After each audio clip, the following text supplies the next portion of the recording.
नमस्कार, मी अमृता मोरे. जगात विख्यात पुस्तकं समजू या मराठीतून या सीरीजमध्ये मी आपणा सर्वांचं स्वागत करते. या सीरीजमध्ये आपण वेगवेगळ्या विषयातील पुस्तकांवर चर्चा करतो आणि या पुस्तकांमुळे अनेकांच्या आयुष्यात खूप पॉझिटिव्ह बदल झालेले आहेत. तर आज देखील आपण असंच एक पॉवरफुल पुस्तक घेऊन आलेलो आहोत.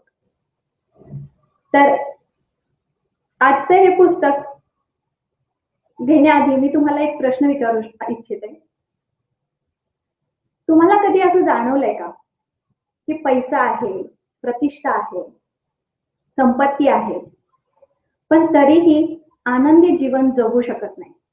चिंता सतत डोक्यावर असते.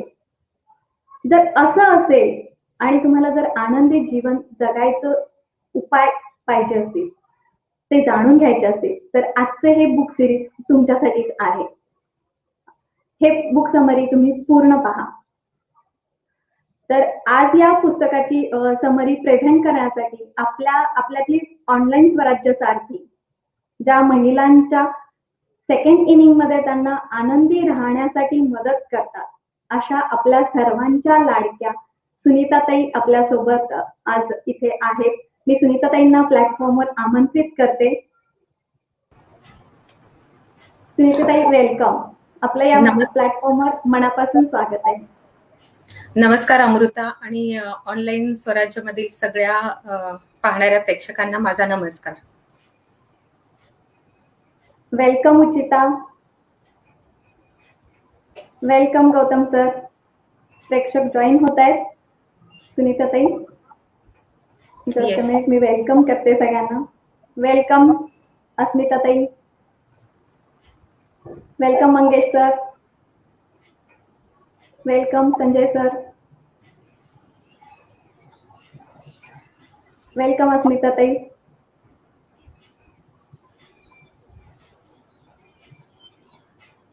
सगळे प्रेक्षक जॉईन होत आहेत. सुनीताताई, सुनीताताई, मला खूप आनंद होतोय आज तू इथे प्लॅटफॉर्मवर हे बुक सिरीज प्रेझेंट करण्यासाठी आलेली आहे. मला सगळ्यात आधी हा प्रश्न विचारायचा आहे की ही बुक समरी करताना तुमचा काय अनुभव होता? अनुभव तर खूपच सुंदर होता. सुरुवातीला मला हे पुस्तक थोडंसं बोरिंग असं वाटलं होतं की काय चिंता काळजी या विषयावर आपण समरी करणार आहोत. पण जसं मी हे पुस्तक वाचत गेले, त्याचा अभ्यास करत गेले, तर तेव्हा मला असं जाणवलं की प्रत्येकाच्या आयुष्यामध्ये काही ना काही छोटे मोठे प्रॉब्लेम्स येत असतात, पण त्या सगळ्यांवर मात करून कसं आपण प्रत्येक क्षण आनंदाने जगू शकतो ते या पुस्तकामध्ये खूप छान सुंदर पद्धतीने दिलेलं आहे. आणि माझ्या स्वतःच्या जीवनात पण या पुस्तकाचा खूप उपयोग होतोय. ते तसे बदल मी जेव्हापासून या पुस्तकाचा अभ्यास सुरू केलाय तसं करत आहे माझ्या जीवनामध्ये. खरंच आपल्या प्रेक्षकांना देखील या पुस्तकाचा खूप उपयोग होणार आहे. तर मी सगळ्यांना विनंती करेल की तुम्ही शेवटपर्यंत हा व्हिडिओ बघा. तुमचा लाईफ चेंजिंग इथे तुम्हाला उपाय मिळणार आहे. तर सुनीताताई, आपण चालू करूया? हो, नक्कीच.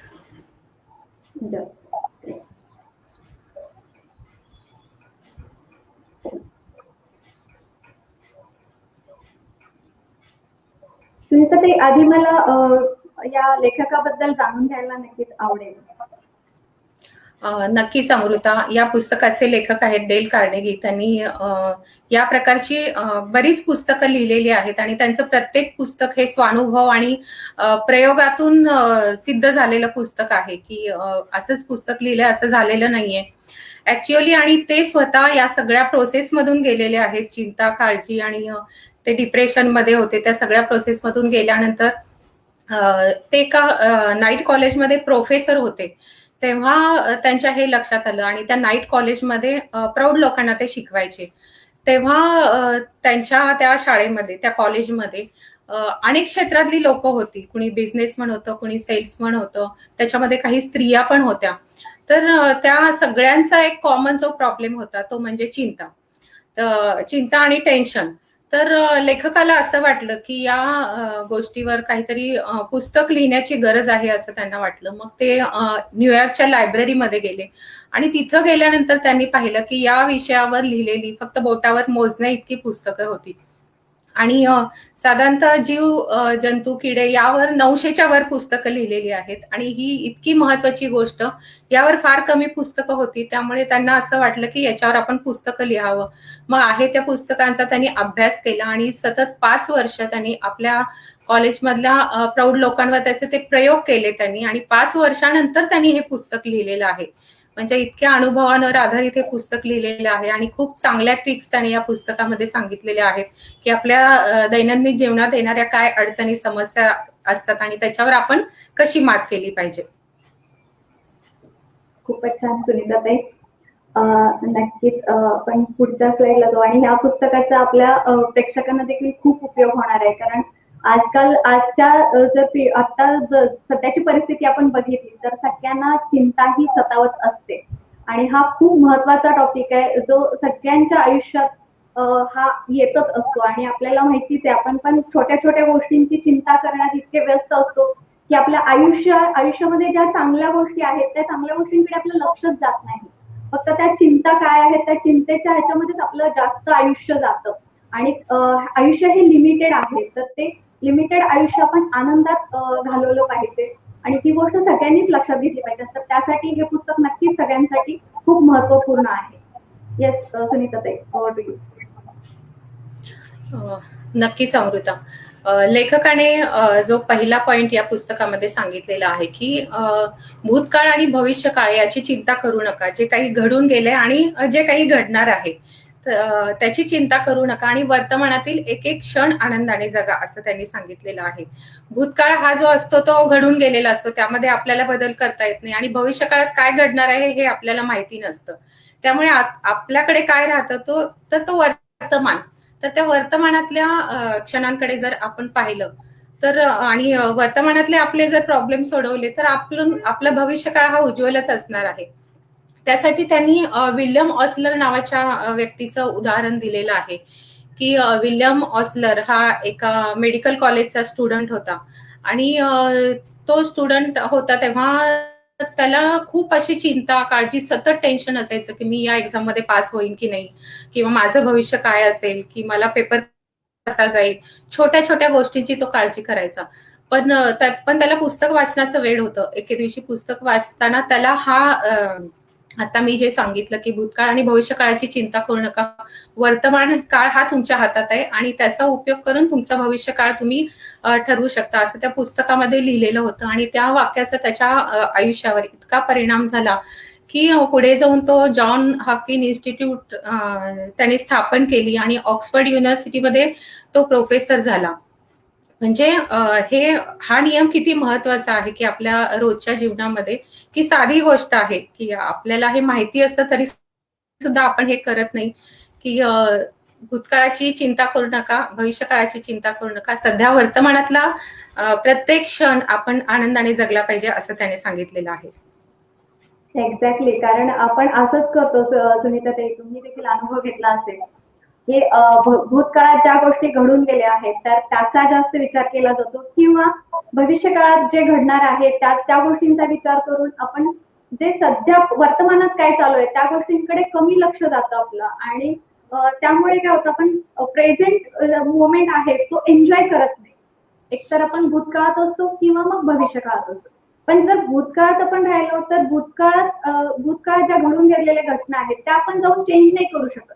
त्यामुळे भूतकाळाचा विचार करून उपयोग नाही, भविष्यकाळाचा विचार केला पाहिजे, पण तो एका लिमिट पर्यंत आपण करून मग आपण त्याच्यावरती योग्य स्टेप्स घेऊन आपण तिथे पुढे वाटचाल करू शकतो. पण तो पुढचा विचार करून आपण आत्ताचा क्षण वाया घालवणे हे खरंच चुकीचं आहे. तर प्रेझेंट मध्ये जगणं खूप महत्वाचं आहे आणि हा लेखकाने इथं खूप छान संदेश दिलेला आहे सुनीताताई. नक्कीच. येस, ओव्हर टू यू सुनीताताई. दुसरा पॉइंट लेखकाने हा सांगितलेला आहे. Next slide please. Next slide. दुसरा पॉइंट लेखकाने हा सांगितलेला आहे की a magical formula for solving worry situation. त्याच्यामध्ये त्याने हे सांगितलेले आहे की आपल्या आयुष्यात जे काही प्रॉब्लेम्स येतात, म्हणजे ते छोटे असू देत किंवा मोठे असू देत, आपल्या घरातली प्रॉब्लेम प्रॉब्लेम असू देत किंवा एखाद्या बिझनेसमध्ये आलेला प्रॉब्लेम असू दे, तर ती परिस्थिती आपल्यावर ओढवल्यावर आपण काय केलं पाहिजे. तर त्याच्यामध्ये त्यांनी एका इंजिनियरचं उदाहरण दिलेलं आहे याच्यामध्ये, की विलियस एच कॅरियर नावाचा एक इंजिनियर होता आणि त्याला एका गॅस कंपनीमध्ये गॅस क्लीन करायचं मशीन बसवण्याचं कॉन्ट्रॅक्ट दिलेलं होतं. आणि जेव्हा त्याने त्या मशीनवर साधारणतः $20 लाख त्या कंपनीने खर्च केले होते आणि ते मशीन त्या कंपनीत बसवल्यानंतर जसं म्हणावं तसं ते मशीन कार्य करत नव्हतं. त्यामुळे गॅस क्लिनिंग करण्याची ती प्रोसेस होत नव्हती. त्यामुळे त्या इंजिनियरला इतकं टेन्शन आलं की म्हणजे त्याच्यासाठी हे एक प्रकारचं अपयशच होतं. त्यामुळे तो खूप खचला आणि खूप चिंतेमध्ये, टेन्शनमध्ये तो राहायला लागला.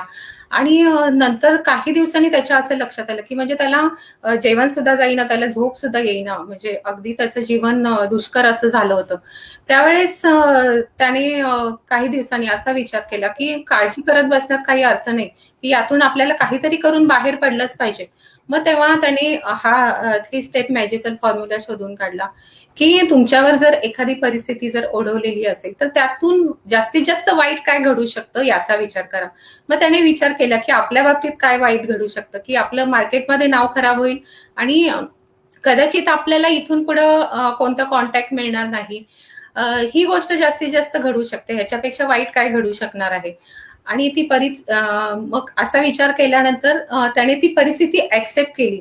मग त्याचं हे सांगणं होतं की जेव्हा तुम्ही जास्तीत जास्त वाईट काय घडू शकतं याचा विचार करता आणि ती परिस्थिती स्वीकारता, तेव्हा तुमच्या मनाला खूप शांतता मिळते. आणि त्याच्या बाबतीत सुद्धा असं झालं की त्याला इतक्या दिवसात झोप येत नव्हती, तर त्याच्या मनाला इतकं छान शांत वाटलं त्यावेळेस. आणि नंतर त्याने तिसरी जी स्टेप सांगितलेली आहे ती म्हणजे तिसरी स्टेप सांगितलेली आहे की पहिल्यांदा तुम्ही जास्तीत जास्त काय वाईट घडू शकतं त्याचा विचार करा. दुसरी गोष्ट म्हणजे परिस्थितीचा स्वीकार करा. आणि तिसरी गोष्ट म्हणजे शांतपणे ती परिस्थिती तुम्ही बदलण्याचा प्रयत्न करा.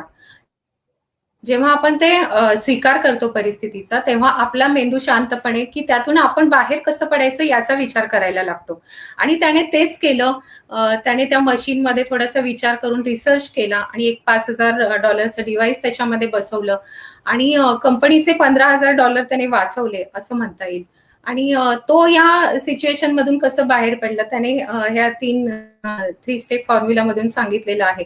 आणि मला वाटतं की आपण सुद्धा आपल्याला सुद्धा अनेक प्रॉब्लेम येत असतात. म्हणजे ऍक्च्युअली ही पुस्तकाची समरी करायची होती तेव्हा सुद्धा मला सुद्धा फार टेन्शन आलं होतं की कसं होणार. पण एक 8 ते 10 दिवसापूर्वी माझ्या लक्षात आलं की काहीतरी करून आपल्याला हे करायचंच आहे. तेव्हा मी इमॅजिन केलं होतं की जास्तीत जास्त काय वाईट घडू शकतं. पण मी म्हटलं नाही, मला हे करायचंच आहे. आणि मग मी ते ठरवलं आणि तसा विचार करून मग मी समरी करायला घेतले आणि आज मी प्रेझेंट करत आहे. नक्कीच. आणि आपण प्रॉब्लेमवरती फोकस केला तर प्रॉब्लेम्सच दिसायला लागतात आणि त्याचंच जास्त टेन्शन येतं आणि ते चिंता सतावं लागते. तर प्रॉब्लेमवरती फोकस न करता सोल्युशनवरती आपण फोकस केलं पाहिजे. म्हणजे वर्स्ट केसचा विचार करून त्या परिस्थितीला जर आपण स्वीकारलं तर आपल्याला सोल्युशन नक्कीच भेटेल आणि त्यातून आपण कसं सुधारू शकतो ह्याचा विचार केला तर तो आपला फोकस त्या प्रॉब्लेमवरून सोल्युशनकडे जाईल.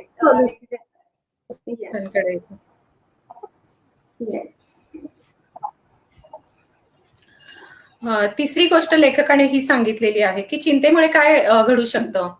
तर त्यांनी सांगितलं, डॉक्टर एलेक्सिस कॅरेल यांनी त्या पुस्तकामध्ये सांगितलेलं आहे की जी लोक चिंतेचा सामना करू शकत नाही ते तरुणपणातच आपला जीव गमावतात. म्हणजे बरेच बिझनेसमॅन असे आहेत की त्यांना इतकं टेन्शन असतं सगळं बिझनेस मधलं की ते तरुणपणातच त्यांना त्या टेन्शननी हार्ट अटॅक येतो किंवा दुसरा काहीतरी आजार होतो आणि ते तरुणपणातच आपला जीव गमावतात. तर याच पुस्तकामध्ये डॉक्टर F.H. गोबर यांनी सांगितलेलं आहे की जगातील जितके काही हॉस्पिटल आहेत त्यातले 70% जे पेशंट असतात त्यांना हार्ट अटॅक झालेला असतो किंवा त्यांना अल्सर असतो, त्यांना डोकेदुखी असते किंवा मायग्रेनचा त्रास असतो, अनिद्रेचा त्रास असतो. तर हे सगळे जे काही पेशंट आहेत तर त्या पेशंटचा आजारी पडण्यापाठीमागचं कारण म्हणजे ते घेत असलेले टेन्शन, त्यांचे चिंता, त्यांची काळजी, या सगळ्या गोष्टी आहेत. जर त्यांनी त्यावर उपचार केला तर त्यांना हॉस्पिटलमध्ये येण्याची गरजच पडणार नाही असं लेखकाने या पुस्तकामध्ये सांगितलेलं आहे. आणि मला इथे एक म्हण आठवली आपली, आपल्याकडे पूर्वीपासून म्हण आहे, चिंता ही चिते समान असते. तर ही म्हण मला वाटते इथे सूट होते. हो, अगदी खरंय. आणि त्याच्यामध्ये प्लेटोने असं म्हटलेलं आहे की या बाबतीमध्ये की डॉक्टर काय करतात की एखाद्या शरीरावर उपचार करायला जातात, पण ऍक्च्युअली तिथे गरज असते की मनावर उपचार करण्याची गरज असते. कारण मन आणि शरीर एकत्र जोडलं गेलेलं आहे असं त्या प्लेटोने सांगितलेलं आहे. त्याचा वेगवेगळा उपचार केला जाऊ नये, कारण चिंता ही काय शेवटी मानसिक आहे. त्यामुळे पहिल्यांदा मनावर उपचार करा आणि मग नंतर शरीरावर केला पाहिजे असं त्यांचं म्हणणं आहे. Next slide.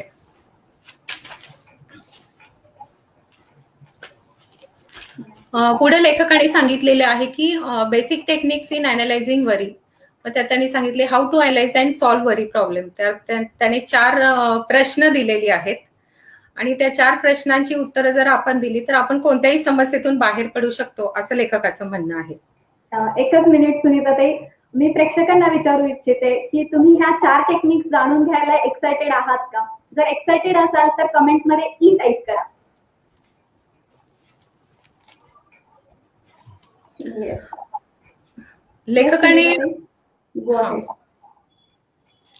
लेखकाने ती 4 प्रश्न कोणती सांगितलेली आहेत की लेखक हे सियान शिफिन नावाचे एक व्यक्ती होते.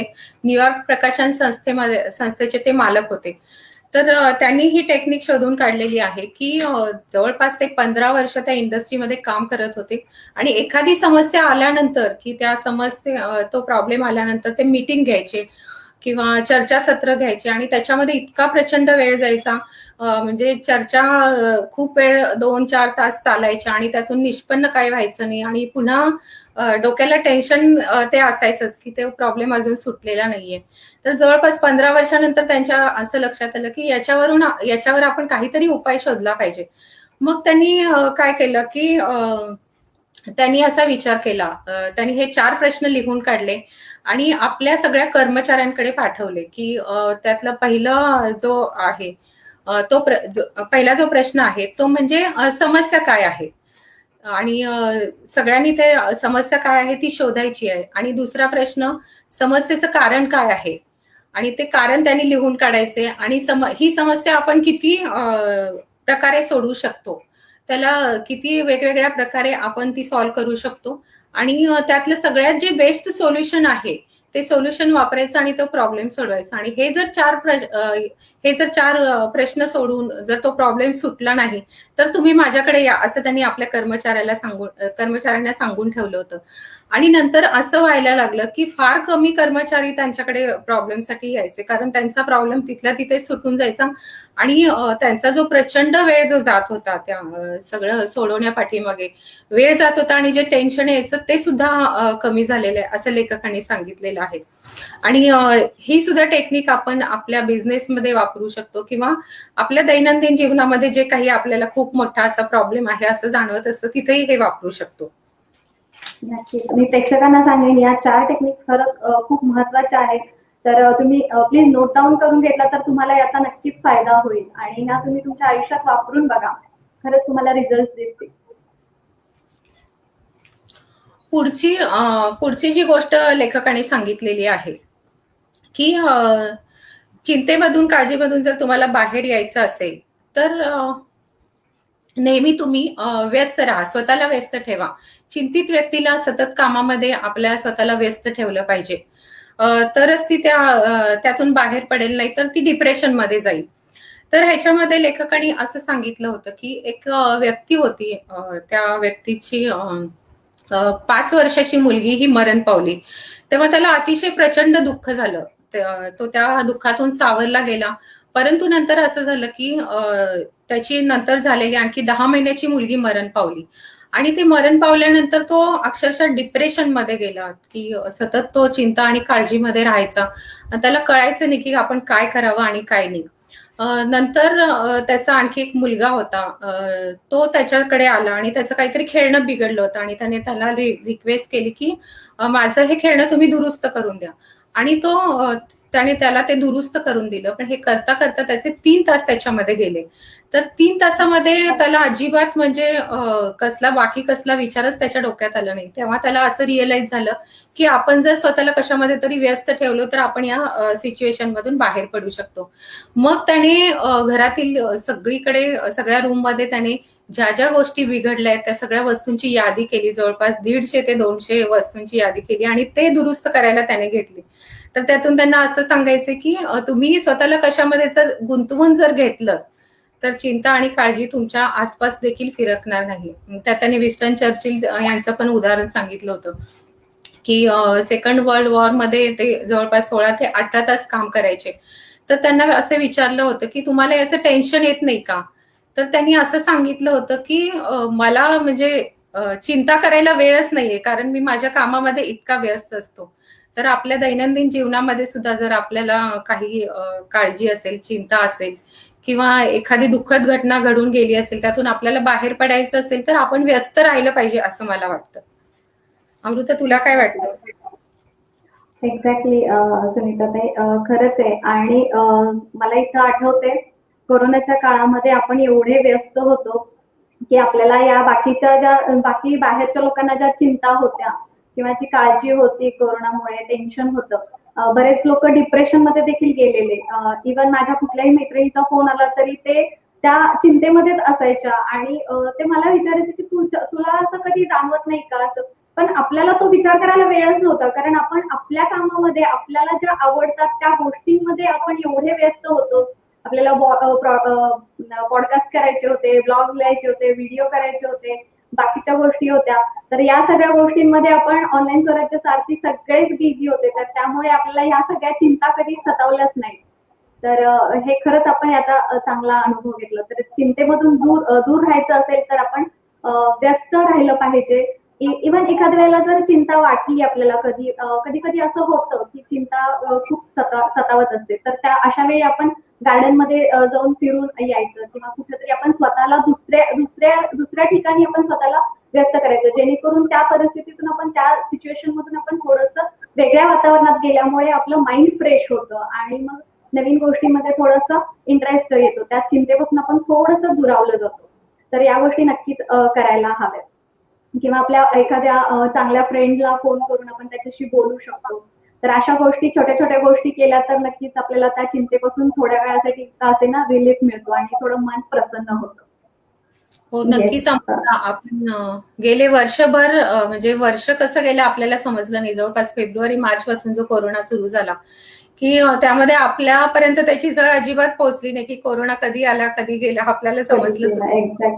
याचं कारण म्हणजे आपण ऑनलाईन स्वराज्यामधील सगळ्या ऍक्टिव्हिटीमध्ये स्वतःला व्यस्त करून घेतलेलं आहे. नेक्स्ट पुढे त्यांनी पुढची गोष्ट लेखकाने सांगितलेली आहे की स्वतःला कोणत्याही छोट्या छोट्या गोष्टींनी विचलित होऊ देऊ नका. अशा छोट्या गोष्टींकडे लक्ष देऊ नका. त्या गोष्टी विसरा आणि लक्षात ठेवा की जीवन खूप छोटं आहे, ते आनंदाने जगा. तर त्यांनी एक उदाहरण सांगितलं होतं की अमेरिकेमध्ये कोलोरॅडोमध्ये एक 400 वर्ष पूर्वीचं एक झाड होतं आणि त्या झाडावर अनेक वेळा वीज पडली किंवा अनेक वेळा हिमनग आणि वादळांचा सामना त्या झाडाला करावा लागला. परंतु ते झाड तसंच होतं. परंतु फक्त एका छोट्या वाळवीने त्या झाडाला पोखरलं तेव्हा ते झाड जमीनदोस्त झालं. म्हणजे आपल्या जीवनात अशा खूप छोट्या छोट्या चिंता असतात. आपण खूप मोठा प्रॉब्लेम पटकन सॉल्व्ह करू शकतो, पण छोटे छोटे प्रॉब्लेम आपण सॉल्व्ह नाही करू शकत. तर आपण हे लक्षात ठेवलं पाहिजे की आपल्या जीवनामध्ये छोटे छोटे प्रॉब्लेम येतात, तर त्याकडे लक्ष नाही दिलं पाहिजे. त्यांनी अमेरिकेतील एक न्यायाधीश होते, शिकागोचे एक जज होते, जोसेफ सबात यांनी, ज्यांनी 40,000 विवाहामध्ये घटस्फोटामध्ये निकाल दिलेला आहे. त्यात त्यांनी हे सांगितलेले आहे की वैवाहिक जीवनातील मतभेदाचं कारण ह्या जीवनातील, दैनंदिन जीवनातील खूप छोट्या गोष्टी असतात किंवा क्रिमिनल कोर्टामध्ये येणारे जे काही गुन्हेगार असतात की ते एखादा छोटासा गुन्हा करून त्या ह्याच्यामध्ये तुरुंगामध्ये आलेले असतात, कारण त्यांना कुणीतरी अपमान केलेला असतो किंवा टोचून बोललेलं असतं किंवा त्यांच्याशी दुर्व्यवहार केलेला असतो आणि त्या रागातून चीड येते, त्यातून त्यांनी एखाद्यावर वार केलेला असतो किंवा एखाद्यावर खून पण केलेला असतो. त्यामुळे जीवनामध्ये आपल्या काही अशा छोट्या छोट्या गोष्टी घडत असतात. त्यावर आपण लक्ष नाही दिलं पाहिजे. आणि आपण स्त्रिया तर खूपच असं चिडचिड होते आपली खूप छोट्या छोट्या गोष्टींमध्ये, तर ते असं नाही केलं पाहिजे असं मला सुद्धा वाटतं. नक्कीच नक्कीच. आणि त्या छोट्या छोट्या गोष्टीत कधी मोठ्या होतात कळत देखील नाही आपल्याला, आणि आपल्याला ती सवय असते छोट्या छोट्या गोष्टींवरती जास्त फोकस करून जिकडे फोकस द्यायला पाहिजे तिकडे जात नाही आपला, नको तिकडे मग आपले रिझल्ट दिसायला लागतात. नक्कीच. नक्कीच. येस. एखादी गोष्ट आता आपल्याला काही जणांना इतकी काळजी करायची सवय असते की आता घराबाहेर पडलं तर इथे या रोडवर इतकी गर्दी आहे की आपला ऍक्सिडेंट होईल की काय, किंवा विमानाने जायचंय आपल्याला तर या विमानाचा ऍक्सिडेंट होईल की काय, असं जी चिंता आपल्याला सतावत असते. तर विनाकारण त्या गोष्टीची काळजी करू नका. त्याचं तुम्ही रेकॉर्ड तपासा की शक्यता किती आहे ऍक्सिडेंट होण्याची, साधारणतः वर्षभरामध्ये किती ऍक्सिडेंट झालेले आहेत आणि खरंच आपण गेल्यानंतर तिथे ऍक्सिडेंट होणार आहे का, तर ते रेकॉर्ड तपासा. विनाकारण काळजी करत बसू नका असं लेखकाने सांगितलेलं आहे. पुढची जी गोष्ट लेखकाने सांगितलेली आहे ती म्हणजे एखादी परिस्थिती आपल्या हाताबाहेर असते जिला आपण बदलू शकत नाही, तर स्वतःला हे सांगा की हे जे काही आहे ते घडून गेलेलं आहे आणि त्यात बदल होणार नाही आणि त्याचा स्वीकार करा असं त्यांनी सांगितलेलं आहे. की आपल्यावर जी काही संकट येतात तर त्याचा सामना एखाद्या प्राण्यासारखा, एखाद्या वृक्षासारखा करा. मगाशी मी सांगितलं की ते वृक्ष 400 वर्ष तग धरून होतं. तर प्राण्यांविषयी त्यांनी असं सांगितलेलं आहे की त्यांच्यावर किती संकट येतात, ते बाहेर मोकळेच असतात, तरी सुद्धा त्यांनी कधी चिंता केलेली तुम्ही बघितलेली आहे का, किंवा त्यांना कोणता आजार झालेला आहे का, तर असं नाहीये. त्यामुळे आपल्या चिंतेचा सामना तुम्ही ते जशा पद्धतीने शांत राहतात तसं तुम्ही करा असं लेखकाने सांगितलेलं आहे. आणि याच्यामध्ये हर्बर्ट हॉकर्सने म्हटलेलं आहे की जगात सगळ्या आजारांवर इलाज एकतर आहे किंवा नाही आहे. उपाय असेल तर तो शोधा आणि उपाय नसेल तर त्याची विनाकारण काळजी करत बसू नका असं लेखकाने सांगितलेलं आहे. नक्कीच सुनीताताई, मला एक आठवलं आता इथे की आपण कॉलेजला असताना वगैरे एक्झाम द्यायचो, पेपर देऊन आल्यावर भीती वाटायची की अरे हेच तर माझं आन्सर चुकलं, आणि तीच रुक रुक रुक रुक मनात लागलेली असायची, आणि मग त्याच्यामुळे दुसऱ्या पेपरच्या अभ्यासातलं पण थोडंसं दुर्लक्ष व्हायचं. मग ते मनात सारखं ती एक चिंता असायची की अरे माझा इथे एक मार्क गेला, तिथे एक मार्क गेला. तर त्यावेळेची गोष्टी आता आठवली मला, तू बोलता बोलता ते आठवलं म्हणून मला सांगावंच वाटलं, कारण त्यावेळेला पण आपल्याला ह्या गोष्टी माहिती नव्हत्या.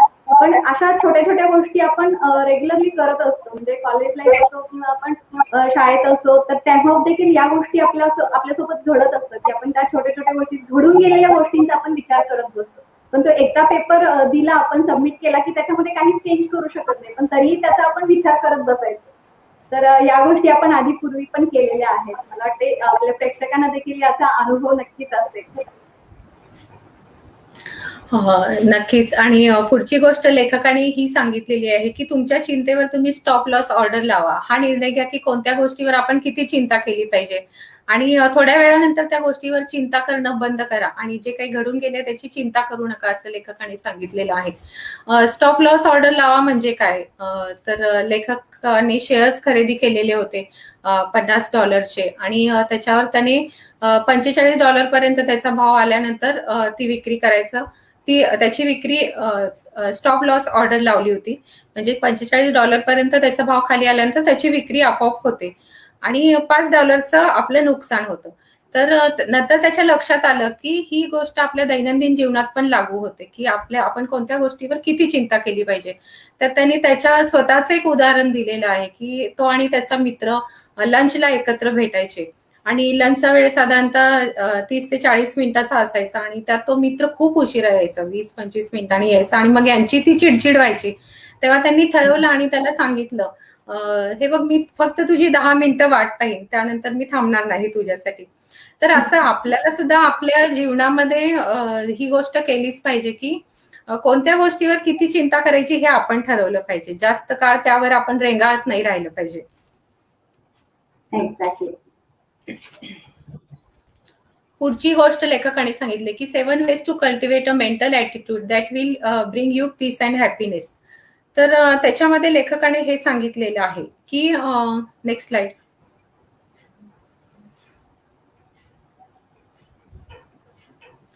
आपलं जीवन तसंच घडतं जसे आपले विचार असतात. हे मार्कस ऑरिलियसने म्हटलेलं आहे.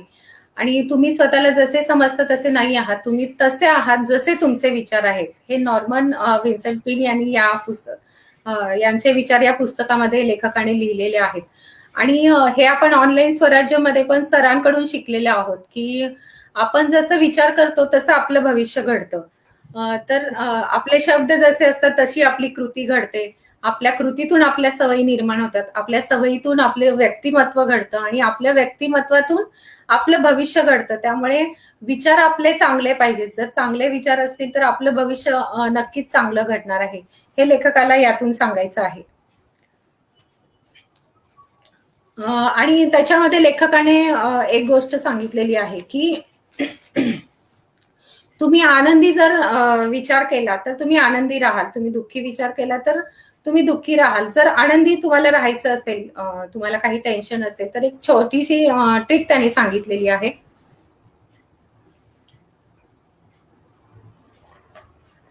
तुम्हाला ती सोपी ट्रिक्स जाणून घ्यायची आहे का प्रेक्षकांना? तुम्ही जर इंटरेस्टेड असाल तर कमेंटमध्ये आय टाईप करा, कारण ही ट्रिक खरंच खूप महत्वाची आहे.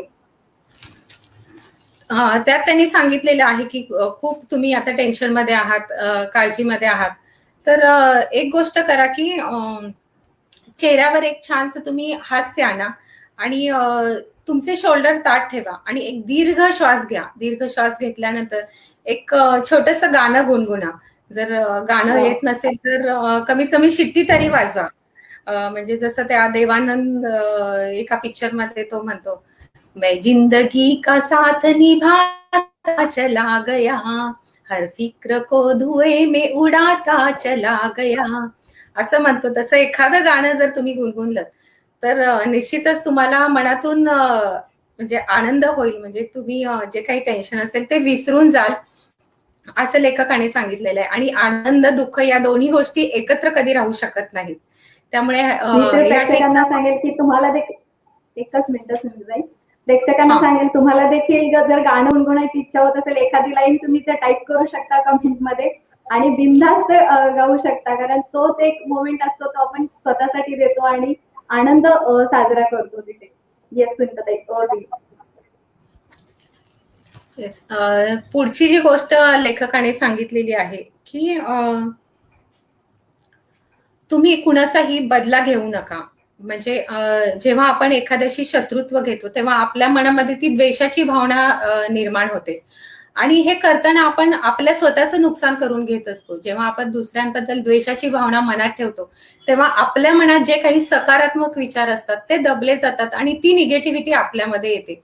त्यामुळे दुसऱ्यांबद्दल कधीही बदलाची भावना ठेवू नका. अब्राहिम लिंकन त्यांचे इतके शत्रू होते पण कधी त्यांनी त्यांच्याबद्दल असा विचार केला नाही की हा माझा शत्रू आहे. उलट त्यांचे सहकारी त्यांच्या शत्रूबद्दल बोलायचे तेव्हा ते त्यांना सांगायचे, जर त्या व्यक्तींनी जर माझ्यावर टीका करणं बंद करून दिलं तर मी त्यांनी आधी जे काही केले ते त्यांना माफ करून टाकेन. इतकं त्यांचं ते खुलं दिल होतं. त्यामुळे जे आपल्याला आवडत नाही त्यांच्याविषयी तुम्ही अजिबात विचार करू नका. त्यासाठी 1 मिनिट सुद्धा खर्च करू नका असं लेखकाने सांगितलेलं आहे. आपण उचिता म्हणते एकाच या जन्मी जणू फिरून नवी जन्मी. क्या बात आहे, मस्त. खूप सुंदर. रहे ना रहे बहका करेंगे. वा, मस्त. Yes, great. ग्रेट. पुढे जाऊया सुनीताताई. हो हो, चालेल. पुढची गोष्ट लेखकाने हे सांगितलेले आहे की लक्षात ठेवा की दुसऱ्यांना मदत करण्यामध्ये देण्यामध्ये आपल्याला जास्त आनंद मिळतो. त्या आनंदासाठी तुम्ही द्या. की कुणीतरी आपल्याला त्यासाठी थँक्यू म्हणेल ही भावना तुम्ही मनात ठेवू नका. ती अपेक्षा सुद्धा तुम्ही ठेवू नका. कारण जेव्हा आपण दुसऱ्यांना मदत करतो किंवा त्यांच्या चेहऱ्यावरचा जो आनंद असतो त्या आनंदाने आपल्याला आनंद होतो. तर त्याच्यासाठी तुम्ही द्या. त्यासाठी कुणीतरी आपल्याला थँक्यू म्हणेल की अशी अपेक्षा करू नका. कारण कृतज्ञता व्यक्त करणं असा हा गुण असा आहे की तो आपल्याला स्वतःमध्ये विकसित करावा लागतो. आणि म्हणून आपल्या मुलांना आपण कृतज्ञता व्यक्त करायची सवय लावली पाहिजे. माझ्या आई वडिलांनी मला शिकवलं होतं की सकाळी उठल्यानंतर आभार मानायचे देवाचे, की आपण समुद्र वसने देवी पर्वत असताना मंडले विष्णू पत्नी नमस्तुभ्यम पादर स्पर्शम क्षमस्वमे म्हणून आपण पृथ्वीची क्षमा मागून आपण पृथ्वीवर पाय टाकतो. तर तिथून आपण आपल्या दिवसाची सुरुवात होते आणि आपल्या दैनंदिन जीवनात जी काही लोक आपल्याला मदत करतात त्यांची कृतज्ञता व्यक्त करून आपण आपला दिवस सुरू करतो. ही सवय आपण आपल्या मुलांना सुद्धा लावली पाहिजे असं लेखकाने सांगितलेलं आहे. आणि हे आपण मिशन ऑनलाईन स्वराज्यमध्ये सगळेजण जे काही आपण आहोत ऑनलाईन मिशन ऑनलाईन स्वराज्य सारथी ते सगळेजण हे करत आहोत. अमृता तुला काय म्हणायचंय? त्याचा आपल्याला खूप जास्त फायदा होतोय, कारण त्याच्यामुळे इतकी पॉझिटिव्हिटी आलेली आहे आणि या रोज ज्या आपल्याला सवयी लागलेल्या आहेत तर त्या खूप चांगल्या सवयी लागलेल्या आहेत आणि त्याच्यामुळे आता एक एक रिझल्ट एवढे चांगले चांगले रिझल्ट येतात की कधी एक्सपेक्ट पण केलं नव्हतं की एवढे चांगले रिझल्ट आपण देतोय आणि आपण एवढं काही करू शकतो. कधी असा विचार देखील केला नव्हता. पण जे आपल्या डेली रिच्युअल्स आहेत त्या रिच्युअल्स मध्ये आपल्याला ग्रॅटिट्यूड देखील आहे आणि बाकी रिच्युअल्स देखील आहेत तर त्या रेग्युलरली करून आपण ती सवय आपल्यामध्ये भिनवलेली आहे. त्याचे आपल्याला रिझल्ट खूप चांगले रिझल्ट मिळतात आणि सगळ्यांना तो अनुभव येत आहे ऑनलाईन स्वराज्यामध्ये. नक्कीच अमृता. पुढे लेखकाला हे सांगायचं होतं की आपल्या जीवनामध्ये 90% ज्या गोष्टी असतात त्या बरोबर असतात, फक्त 10% गोष्टी या चुकीच्या असतात. तर आपण काय करतो की त्या 90% गोष्टींकडे पाहायचं सोडून 10% गोष्टींकडे आपण पाहतो. म्हणजे जी गोष्ट आपल्याकडे नाहीये त्या गोष्टीकडे पाहतो. तर लेखकाला असं सांगायचं की तुमच्या आयुष्यामध्ये ज्या काही चांगल्या गोष्टी आहेत त्या गोष्टी मोजा, त्या गोष्टीकडे पहा आणि ज्या गोष्टी नाही आहेत तर त्या गोष्टीकडे दुर्लक्ष करायला शिका असं लेखकाने सांगितलेलं आहे. आणि हे खूप महत्वाचं आहे आणि हे खूप जणांच्या बाबतीत घडतं, विशेषतः महिलांच्या बाबतीत घडतं की म्हणजे त्यांना इतकं ईर्ष्या असते की दुसऱ्यांकडे हे आहे आपल्याकडे नाहीये. मी अशा बऱ्याचशा महिलांना बघितलेलं आहे. तर कारण या गोष्टी जर आपण बघितल्या की आपल्याकडे काय नाहीये तर त्यामुळे आपल्याला दुःखच होतं. त्याच्यामधून फायदा तर आपल्याला काहीच होत नाहीये. तुला काय म्हणायचंय अमृता? नक्कीच. आणि ह्या छोट्या छोट्या गोष्टींमुळेच आपल्या खूप प्रॉब्लेम्स व्हायला लागतात आणि विशेष करून महिला तू म्हणतेस तसं ते मला पटलं, महिलांमध्ये हा खूप गुण असतो. तर आपण आपल्या चांगल्या ज्या गोष्टी आहेत त्याच्यावरती फोकस केला पाहिजे. ज्या गोष्टी नाही आहेत त्याच्याकडे दुर्लक्ष करून ज्या आहेत त्याच्यावरती जर आपण मेहनत घेतली तर नक्कीच आपला त्याच्यात खूप चांगला आपली त्याच्यामध्ये प्रगती होऊ शकते. तर जे आहे त्यावरती फोकस करा, जे नाही आहे तिकडे लक्ष देऊ नका. नक्कीच. गो अहेड स्मिताताई. नक्कीच. पुढची गोष्ट लेखकाने ही सांगितलेली आहे की कधी दुसऱ्याची नक्कल करू नका. तुम्ही जसे आहात तसेच राहा. आपल्याला केतन सर सुद्धा नेहमी सांगतात तुम्ही जसे आहात तशा पद्धतीने व्यक्त व्हा. तर आपल्याला दुसऱ्यांची नक्कल करायची गरज नाहीये. त्यांनी एक चार्ली चॅप्लिनचं उदाहरण दिलेलं आहे. चार्ली चॅप्लिन जेव्हा फिल्म इंडस्ट्रीमध्ये आले तेव्हा त्यांच्यावर असा दबाव आणण्यात आला होता की एका जर्मन नक्कलकाराची नक्कल करायला त्यांना सांगितलं होतं. पण ते तोपर्यंत प्रसिद्ध झाले नाहीत जोपर्यंत त्यांनी स्वतःचा ओरिजिनल अभिनय लोकांसमोर आणला नाही आणि तो आणून ते फेमस झाले. त्यामुळे कधी दुसऱ्यांची नक्कल करायला जाऊ नका. तुम्ही जसे आहात तसे व्यक्त व्हा असं लेखकाने सांगितलेलं आहे. पुढची गोष्ट लेखकाने सांगितलेली आहे की जीवनातील कटू गोष्टींना तुम्ही आनंदात बदला. की आपल्या बऱ्याच लोकांची आर्थिक स्थिती व्यवस्थित नसते किंवा आणखी काही प्रॉब्लेम असतात आणि त्याची आपण काळजी करत बसतो की माझ्याकडे हे नाहीये ते नाहीये त्यामुळे मी पुढे जाऊ शकत नाही. तर जे काही आहे त्यातून चांगलं निर्माण करायचा प्रयत्न करा असं लेखकाने सांगितलेलं आहे. की फ्लोरिडामध्ये एक शेतकरी होता की त्याला एक त्याच्या परंपरागत असणारी एक जमीन त्याला मिळाली होती आणि ती जमीन पूर्णपणे खडकाळ होती आणि त्याच्याकडे उपजीविकेचं दुसरं काही साधन सुद्धा नव्हतं. तर तो असं रडत बसला नाही की मी आता काय करू. त्याने विचार केला की आता मी याच्यातून काय करू शकतो. तर त्या माळरानावर अक्षरशः सापांचं साम्राज्य होतं. मग त्याने काय केलं त्या सापांना पकडून त्याचं विष काढून प्रयोगशाळेमध्ये ते पाठवायला सुरुवात केलं. कारण प्रयोगशाळेमध्ये त्या विषावर काहीतरी प्रक्रिया करून लस बनवण्यात किंवा औषध करण्यामध्ये ते विष वापरलं जातं. तसंच सापाची कातडी त्याने पर्स तयार करणाऱ्या चप्पल तयार करणाऱ्या कंपन्यांना ती विकायला सुरुवात केली. म्हणजे त्याच्याकडे ही खडकाळ जमीन आली म्हणून तो रडत बसला नाही आणि आता त्याच्या नावाने ते गाव त्याचं ओळखलं जातं जिथं त्याचं शेत आहे ते. तर अशा पद्धतीने जे काही आपण मिळालंय त्यातून चांगलं काहीतरी करण्याचा प्रयत्न करा, असं लेखकाने यामध्ये सांगितलेलं आहे. पुढची जी गोष्ट लेखकाने सांगितलेली आहे की रोज एखादं तरी चांगलं काम करा की ज्याच्यामुळे कुणाच्या तरी चेहऱ्यावर आणि आनंद आणि हसू पसरेल आणि दुसऱ्यांना तुम्ही नेहमी खुश ठेवा. आणि मला वाटतं की आपल्याला सुद्धा केतन सर नेहमी आपल्या ऑनलाईन स्वराज्यामध्ये हीच गोष्ट सांगतात की नेहमी दुसऱ्यांना मदत करत राहा. अमृता, तुझ्याकडे तरी टेक्निकल काही प्रॉब्लेम आला तर लगेच सगळेजण घेऊन येतात आणि तू त्यांना मदत करतेस आणि तो आनंद मला नेहमीच तुझ्या चेहऱ्यावर दिसतो. तर लेखकाला पण हेच सांगायचं आहे की दुसऱ्यांना नेहमी मदत करा आणि तो आनंद तुम्हाला मिळेल. नक्कीच सुनीताताई, आणि मला दुसऱ्यांना आनंद द्यायलाच आवडतो. तीच गोष्ट माझी खूप जास्त फेवरेट आहे आणि ते मला आवडतं, खूप आवडते इतरांना मदत करायला. आणि मदत केल्यानंतर त्यांचा प्रॉब्लेम सॉल्व्ह केल्यानंतर त्यांच्या चेहऱ्यावरचा जो आनंद आहे तो आनंद खूप समाधान देऊन जातो. नक्कीच. पुढची जी गोष्ट, छान छान कमेंट येत आहेत सुनीताताई, खूप छान कमेंट येत आहेत, सगळे जॉईन झालेत. खूप सुंदर मार्गदर्शन म्हणते उचिता. स्मिता मॅम म्हणतायत टू गुड. गौतम सर म्हणतात very inspiring story. Yes, very nice. Randeep sir म्हणतात थँक्यू सर. येस, पुढे जाऊया सुनीताताई. येस.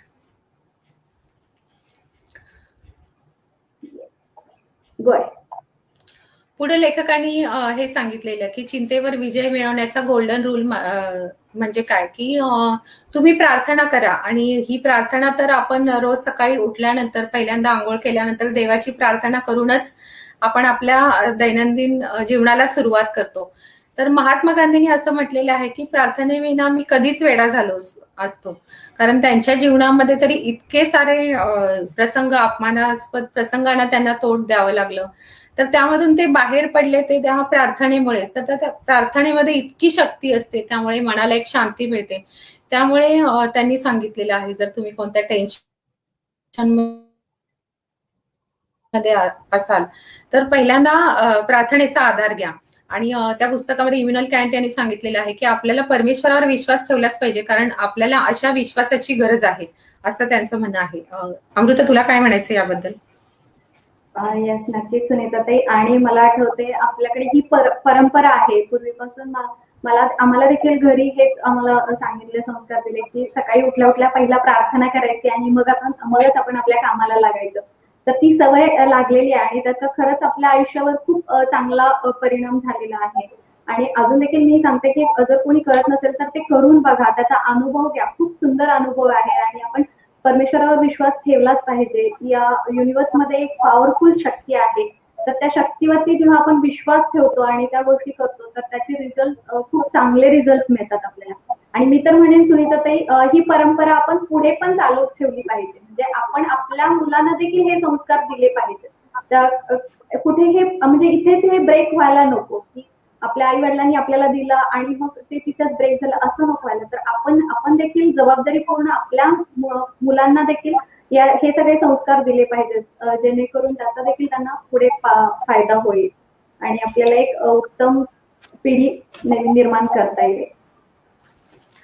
नक्कीच. हा, पुढची गोष्ट लेखकाने ही सांगितलेली आहे. Next slide.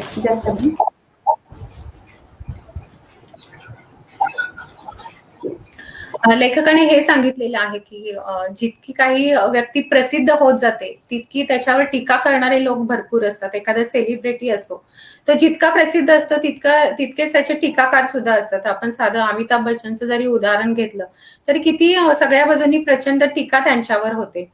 तर लेखकाने हे सांगितलेलं आहे की कुणी जर तुमच्यावर टीका करत असेल तर ती प्रशंसा आहे असं समजा. आपल्याकडे अशी म्हण आहे की निंदकाचे घर असावे शेजारी, असं म्हटलेलं आहे. तर ते का, कारण त्यातून आपण हे घेतलं पाहिजे की हा आपली निंदा करतोय म्हणजे आपलं कुठेतरी चुकलं पाहिजे. चुकत असेल मग ते आत्मपरीक्षण करून आपण, म्हणजे ती एक आपल्याला सुधारण्याची संधी असते. आणि हे आत्मपरीक्षण आपण ऑनलाईन स्वराज्यामध्ये आल्यापासून रोज करतो. की रात्री झोपताना दिवसभरात माझ्याकडून कोणती चूक घडलेली आहे आणि ती गोष्ट ती घडलेली चूक मी पुन्हा होऊ देणार नाही यासाठी मी प्रयत्न करेन, असं आपण रोज रात्री झोपताना स्वतःला सांगतो. तर लेखकाला हे सांगायचं आहे की कुणी जर टीका केली तर ती प्रशंसा म्हणून तुम्ही समजा. Yes. आणि आपल्याकडे ज्या या तू आता जे म्हण सांगितली, तर या म्हणी आपल्याकडे पूर्वीपासून आहेत, पण त्याच्यावरती आपण कधी एवढा डीप मध्ये जाऊन विचारच केला नव्हता. म्हणजे आपल्या पूर्वीच्या लोकांनी हे आधीच सांगून ठेवलेलं आहे. हो, नक्कीच. Next slide. Yes. त्यामुळे त्यांनी सांगितलं की तुमच्यावर होत असलेल्या टीकेमुळे तुम्ही जर दुखावला गेला असाल तर हा उपाय करा. तुमच्याकडे जे काही आहे सर्वोत्तम देण्याचा प्रयत्न करा. म्हणजे तुम्ही तुमचं काम करत राहा आणि टीकेला तोंड देण्यासाठी सज्ज राहा, असं लेखकाने सांगितलेलं आहे. Next slide. पुढची गोष्ट लेखकाने सांगितलेली आहे की आपल्या आतापर्यंतच्या आयुष्यामध्ये आपण बऱ्याच चुका करतो, खूप मूर्खासारखं वागतो. आपल्याला पाठीमागे वळून पाहताना हे लक्षात येतं की बापरे, आपण कसं वागलो त्यावेळेस. पण ठीक आहे, मनुष्य आहे, तो काही संत नाहीये किंवा कोणी देव नाहीये की त्याच्या हातून चुका होणार नाही. ठीक आहे, चुका झाल्यात, पण त्या चुकाचा आणि मूर्खपणाचं रेकॉर्ड ठेवा, असं लेखकाने का सांगितलंय की त्या चुकामधून तुम्ही धडा घ्या, स्वतःचं आत्मपरीक्षण करा आणि त्या चुका तुम्ही पुन्हा होऊ देऊ नका. तर त्याच्यामध्ये त्यांनी फ्रँकलिन च उदाहरण सांगितलंय की ते रात्री झोपताना की आपल्याकडे स्वतः नेहमी आत्मपरीक्षण करायचे की आपल्याकडे काय कमी आहे. तेव्हा त्यांना अशा 13 गोष्टी आढळल्या की ज्याच्यावर त्यांना काम करण्याची गरज आहे. तेव्हा त्यांनी त्या लिहून काढल्या आणि त्याच्यावर काम करायला सुरुवात केली की जोपर्यंत मी या सुधारणार नाही तर तोपर्यंत मी पुढे जाऊ शकणार नाही, असं बेंजामिन फ्रँकलिन यांनी म्हटलेलं आहे. म्हणजे इतकी मोठी व्यक्ती सुद्धा जर असं स्वतःचं आत्मपरीक्षण करून पुढे जात असेल तर तो धडा आपण नक्कीच घेतला पाहिजे, असं मला वाटतं. नक्कीच. आणि आपण देखील त्याचा अनुभव घेतलाय. मी प्रेक्षकांना देखील सांगेल, तुम्ही जर करत नसाल तर नक्की आत्मपरीक्षण करा.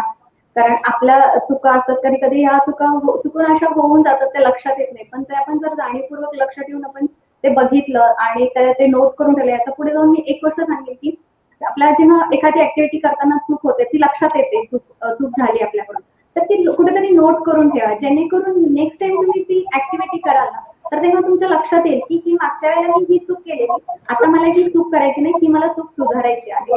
तर यासाठी तुमच्यामध्ये इम्प्रुव्हमेंट आणण्यासाठी तुम्ही या गोष्टी नोट करून त्याच्यावरती जाणीवपूर्वक काम करू शकता आणि त्याच्यामध्ये इम्प्रुव्हमेंट आणू शकता. Yes, go ahead Sunita. हा, नेक्स्ट स्लाइड. लेखकाने पुढची गोष्ट ही सांगितली की थकवा येण्याच्या पूर्वीच तुम्ही आराम करा, थकवा येऊ देऊ नका. यामुळे तुमच्या जीवनामध्ये तुम्ही रोजचा 1 तास वाढवू शकता. त्याने हे सांगितलेलं आहे की थकवा येण्याचं कारण काय असतं की आपण खूप काम करतो आणि त्या कामामुळे आपली चिडचिड होते, राग येतो, मग आपल्याला टेन्शन येतं आणि आपण आराम केलेला नसल्यामुळे आपल्याला थकवा येतो आणि इथून पुढे जे काही काम आपल्या हातून होणार असतं ते सुद्धा होत नाही. तर थकवा येण्यापूर्वीच तुम्ही आरामाला सुद्धा तितकंच महत्व द्या, असं लेखकाला यातून सांगायचं आहे. तर मला स्त्रियांना हेच सांगायचं आहे की आपण दिवसभर इतकी सगळी कामं असतात आपल्याला, तेव्हा आपण जरा सुद्धा म्हणजे विश्रांतीसाठी स्वतःला आपण वेळ देत नाही. तर दुपारचा थोडासा वेळ किंवा जेव्हा आपल्याला थकवा आलाय असं वाटतं की थोडीशी विश्रांती घ्या आणि पुन्हा कामाला लागा. मग पुढचं तुमचं जे काम असतं ते जास्त चांगल्या रीतीने होऊ शकतं. थकवा आल्यानंतर उगाच चिडचिड करण्यात काही अर्थ नसतो. अमृता, तुला काय सांगायचंय? एक्झॅक्टली. आणि जेव्हा थकवा येतो तेव्हा आपोआपच ती चिडचिड व्हायला लागते आणि बरेचदा तर असं होतं की चिडचिड व्हायला लागल्यावर ती घरच्यांवरती चिडचिड निघते आणि मग घरातलं वातावरण देखील खराब होतं. तर असं न करता आपण थोडं काम करून मग थोडा आराम केला तर आपल्याला देखील एनर्जी मिळते, पुढचं काम अजून चांगल्या प्रकारे आपण करू शकतो. कारण काम तर आयुष्यभर आहेच आहे, काम कधी संपणारच नाही आपल्याला. पण आपण आपल्या हेल्थकडे लक्ष दिलं पाहिजे. काम केल्यानंतर थोडा वेळ आराम करून मग आपण पुढच्या कामाला लागणं खूप गरजेचं आहे. नक्कीच सुनीताताई, तू म्हणते ते मला पटलं. Yes, go ahead सुनीताताई.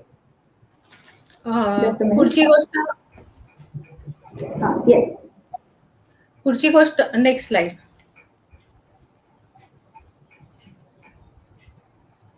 अ, पुढची गोष्ट त्यांनी गृहिणींसाठी हे सांगितलेली आहे, की मानसिक चिंता आणि थकव्यापासून दूर राहून गृहिणी आपलं तारुण्य कसं टिकवून ठेवू शकतात. तर बऱ्याच स्त्रियांना सवय असते, म्हणजे बऱ्याच काय सगळ्या स्त्रियांना सवय असते, की ती विनाकारण खूप काळजी करत असतात.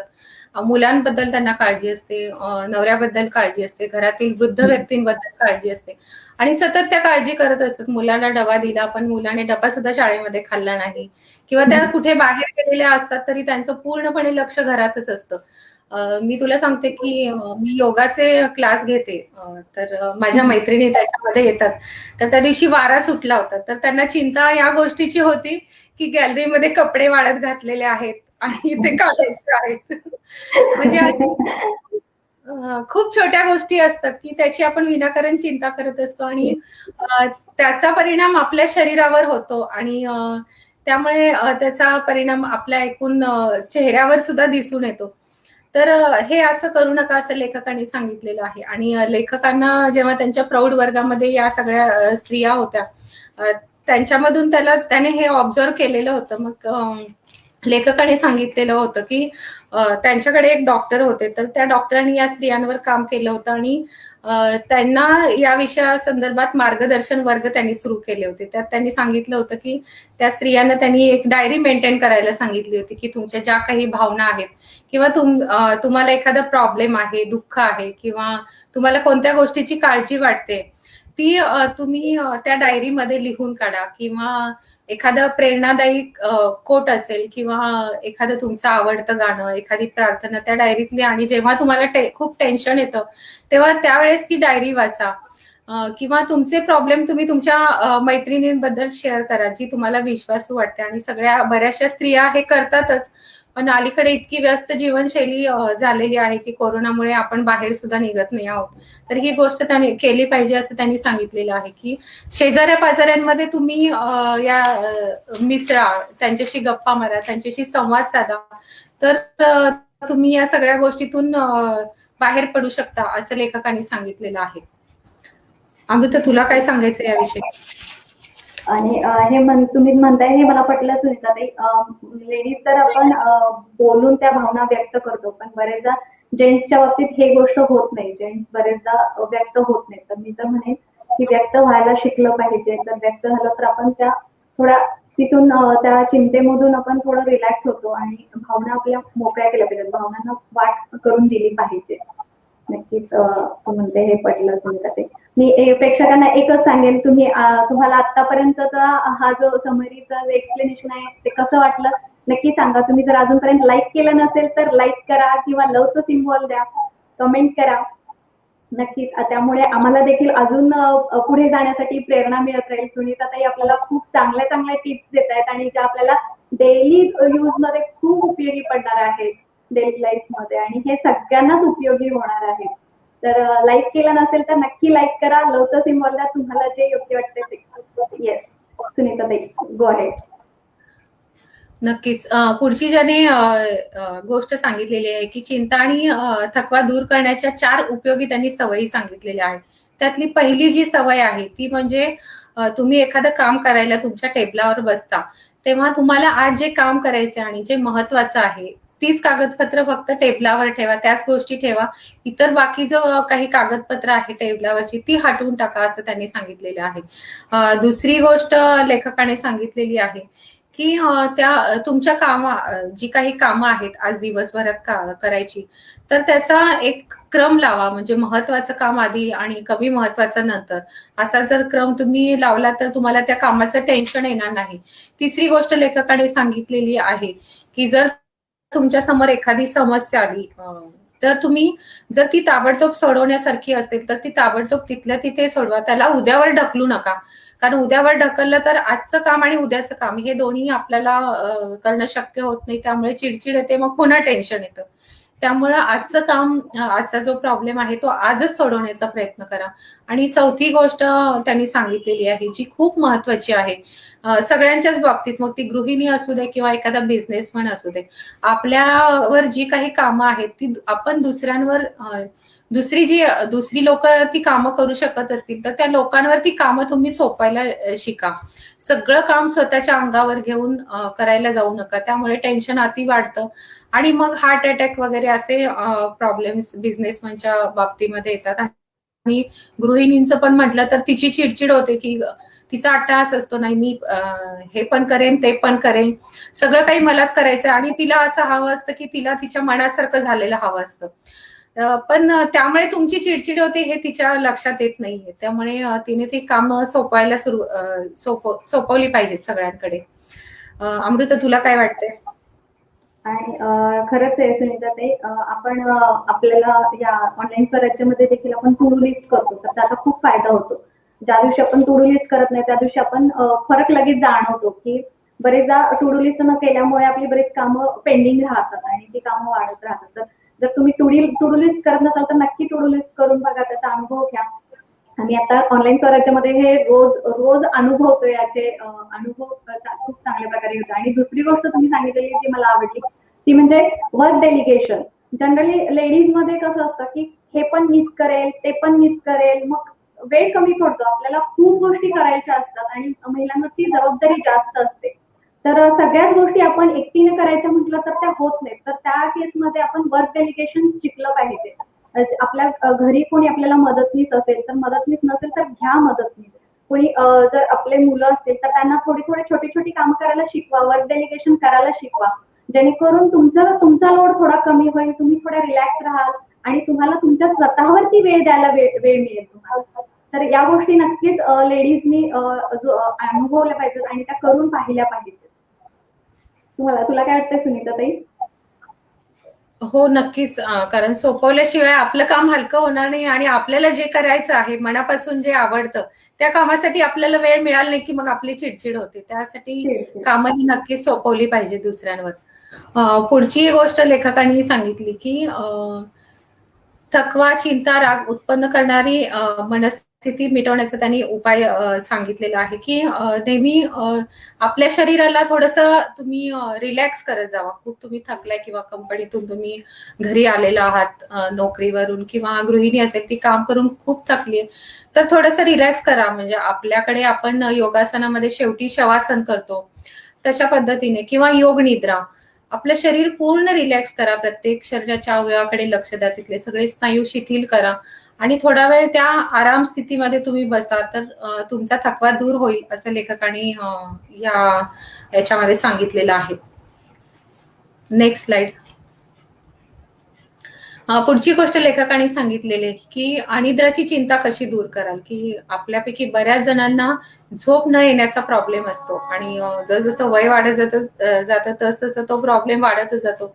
टेन्शन असतं, त्या टेन्शनमुळे झोप येत नाही किंवा आणखी काही कारण असतं. तर ही चिंता दूर कशी करायची जर तुम्हाला झोप येत नसेल तर लेखकांनी सांगितलेले आहे की झोपायला तुम्ही जाण्यापूर्वी एखादं तुमच्या आवडीचं छानसं पुस्तक असं तुम्ही वाचायला घ्या आणि ते वाचता वाचता तुम्हाला झोप येईल. किंवा दुसरी गोष्ट लेखकाने असं सांगितलेली आहे की एखादं जप किंवा प्रार्थना म्हणत किंवा ऐकत झोपा आणि ती प्रार्थना म्हणता म्हणता तुम्हाला झोप यायला लागेल. आणि इथे त्याने हे सांगितलेलं आहे की शरीराला पूर्ण रिलॅक्स करा. योग निद्रेमध्ये आपण जसं शरीराच्या सगळ्या अवयवांना सूचना देतो तसं जर सूचना आपण दिली तर शरीर पूर्णपणे रिलॅक्स केलं तर आपल्याला झोप येऊ शकते. आणि पुढची गोष्ट लेखकाने सांगितलेली आहे की संध्याकाळच्या वेळेला अशा प्रकारचा तुम्ही व्यायाम करा की ज्यामुळे तुमचं शरीर पूर्णपणे थकून जाईल आणि शरीर थकल्यामुळे रात्री अंथरुणावर पडल्या पडल्या तुम्हाला झोप येईल. हा एक उपाय लेखकाने सांगितलेला आहे की ज्यांना अनिद्रेचा त्रास आहे त्यांनी हा उपाय नक्कीच करा. आणि हे असे सगळे पॉइंट्स लेखकाने सांगितलेले आहेत आणि खूप सोपे आहेत, जे आपण दैनंदिन आपल्या जीवनामध्ये वापरू शकतो आणि आपल्या ज्या काही टेन्शन आहेत, चिंता आहे, काळजी आहे त्या दूर करू शकतो. आणि तुम्हाला जर आवडलं असेल तर नक्कीच कमेंट करून सांगा. अमृता. येस येस सुनीताताई, खरंच या पुस्तकाची समरी तुम्ही खूप पॉवरफुल समरी दिलेली आहे आणि प्रेक्षकांना देखील खूप आवडलेली आहे. भरपूर चांगले चांगले कमेंट्स आलेले आहेत, तुम्ही नंतर पण पाहू शकता. आणि खूप जबरदस्त हे झालेलं आहे आणि यामध्ये ह्या ज्या तुम्ही ज्या टिप्स दिल्या तर त्या सगळ्यांना उपयोगी आहेत. आणि त्या जर आपण अप्लाय केल्या तर आपल्या आयुष्यातून चिंता कधी दूर होईल आणि आपण आनंदी आयुष्य प्रत्येक क्षण आनंदाने साजरा करू, प्रत्येक क्षण आनंदाने सेलिब्रेट करू. तर त्या अशासाठी तुम्ही ह्या ज्या टिप्स दिलेल्या आहेत, खूप महत्वपूर्ण टिप्स दिलेल्या आहेत सुनीताताई. Thank you so much. थँक्यू. तुम्ही आज इथे आलात, एवढा वेळ दिला आमच्यासाठी आणि एवढी छान प्रकारे समरी प्रेझेंट केली. मी खरंच आपली मनापासून आभारी आहे सुनीताताई. मी प्रेक्षकांना जाता जाता सांगेल की अशाच प्रकारे आम्ही अनेक चांगले चांगले विषय घेऊन इथे चर्चासत्र करतो, बुक समरीचा इव्हेंट असतो, वेगवेगळे अजून इतर उपक्रम राबवत असतो या ग्रुपमध्ये ऑनलाईन स्वराज्य या. जर तुम्ही या ऑनलाईन स्वराज्याच्या बाहेर हा व्हिडिओ पाहत असाल तर ऑनलाईन स्वराज्य हा ग्रुप नक्की जॉईन करा. इथे डिस्क्रिप्शन मध्ये आम्ही लिंक देतो, तर लिंकवर क्लिक करून तुम्ही हा ग्रुप जॉईन करू शकता आणि तुमचा लाईफ चेंजिंग प्रवास आहे तो इथून तुम्ही नक्कीच चालू करू शकता. आणि ही समरी तुम्हाला कशी वाटली हे कमेंट मध्ये सांगायला विसरू नका. Thank you so much. थँक्यू सुनीताताई. Thank you all of you. आणि सुनीताताई, खूप चांगले चांगले कमेंट्स आलेले आहेत आपल्याला. थँक्यू अमृता. सुंदर समरी केली तुम्ही. Thank you so much. Thank you Ketan sir, की ज्यांच्यामुळे या प्लॅटफॉर्मवर मला ही बुक समरी करण्याची संधी मिळाली. आणि मला सगळ्या प्रेक्षकांना हेच सांगायचं आहे की तुम्ही तरी स्वतः मिशन ऑनलाईन स्वराज्य हा ग्रुप जॉईन करा. तुमच्या मित्रांनाही, तुमच्या परिचित लोकांनाही जॉईन करायला सांगा. कारण यातून आपल्याला जे मिळतंय की म्हणजे कुठेही गेलं तरी आपल्याला ती गोष्ट मिळणार नाही. इतकं सगळी मूल्य आपल्याला या ग्रुपमधून मिळत आहेत. आणि दुसरी गोष्ट मला सांगायची की महिलांसाठी मी आनंदी सेकंड इनिंग हा फेसबुक ग्रुप माझा स्थापन केलेला आहे. जर कुणाला जॉईन व्हायचं असेल तर 40च्या पुढील महिलांसाठी हा ग्रुप आहे. तर तुम्ही नक्कीच माझा ग्रुप जॉईन करू शकता. अशाच पुस्तकांबद्दल किंवा अशा गोष्टींबद्दल की त्यांचे जे काही प्रॉब्लेम्स आहेत त्यावर मी त्या ग्रुपमध्ये मार्गदर्शन करत असते. तर नक्कीच जॉईन करा. आणि खूप धन्यवाद अमृता आणि सर्व जे काही आपले ऑनलाईन स्वराज्य सारथी हे पाहतायत किंवा आपल्या ग्रुपच्या बाहेरची लोक हे पाहतायत, त्यांचे मनापासून धन्यवाद. Thank you so much. Thank you all of you. Thank you.